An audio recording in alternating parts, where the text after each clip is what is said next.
Hello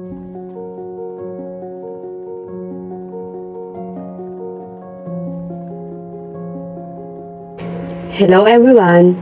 Simulan kong ipakilala ang aking sarili. Ako si Rochelle Alnadra na laging nakakalimutan na may an sa pangalan. Bakit di ba totoo? Fresh 21 years old pero ang totoo, di fresh. Ang birthday ko, April 15, 2003. Tapos na naman pero tumatanggap pa naman ako ng regalo. So, kilala nyo naman akong palangiti pero ang totoo nun, tahimik at mahiyain lang ako. Pero sana, kilalanin niyo din ako. Pinanganak akong only child tsaka hindi malapit sa tao. Kaya gano'n na lang sa akin kahirap makipag-communicate sa iba.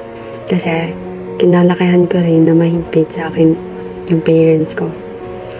Akala kasi nila makikidnap ako eh. Nakalakihan ko din kasama ay yung mga pinsan kong lalaki. Buti na nga lang di ako nagtomboy eh.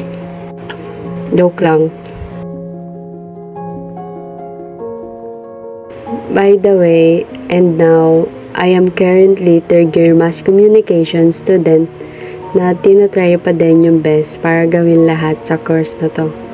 Sa totoo lang, di talaga ito yung course na pangarap ko. I want to become a tourism student na di sinang-ayunan ng panahon.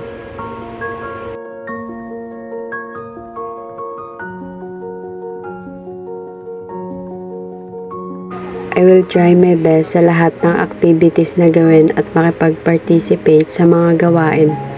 Dahil ang totoo, kinakapa ako pa din lahat ng mga bagay na ngayon ko palang nagagawa dahil sa course na to. Na-experience ko lahat magbalita, magkaroon ng role sa film na pinagawa sa amin. Doon ko naranasan umacting nang hindi ko ito hilig. Pero nang dahil sa mga naging experience ko, nakayanan ko naman pala. But I'll try my best para maging confident sa lahat ng bagay na hirap akong gawin. Pero naging tulong din ito sa akin kasi natuto ko sa mga bagay na akala ko imposible. Kahit na ganun, di ko pa din mapagkakaila na may part pa rin sa akin na napanghihinaan ako ng loob sa mga bagay na madali sa iba.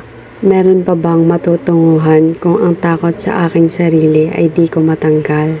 Sa kabila ng mga bagay na wala akong lakas ng loob, meron akong pamilya na di pinaramdam sa akin na wala akong kasama at totoong may tiwala sa aking makakaya. And also sa aking mahal na lagi akong napapasaya and di pinaramdam na ako lang mag-isa. At ang pinaka nagpapawala ng pagod, stress ko, ay si Yuna. Siya talaga yung dahilan kung bakit nagmamadali akong umuwi palagi galing school. Grabe kasi yung binibigay niyang energy sa pagsalubong sa akin. Sana sa paglipas ng panahon, makita ko rin yung sarili kong palaban at mataas ang bilib sa sarili. At naniniwala akong, commit to the Lord whatever you do and your plans will succeed.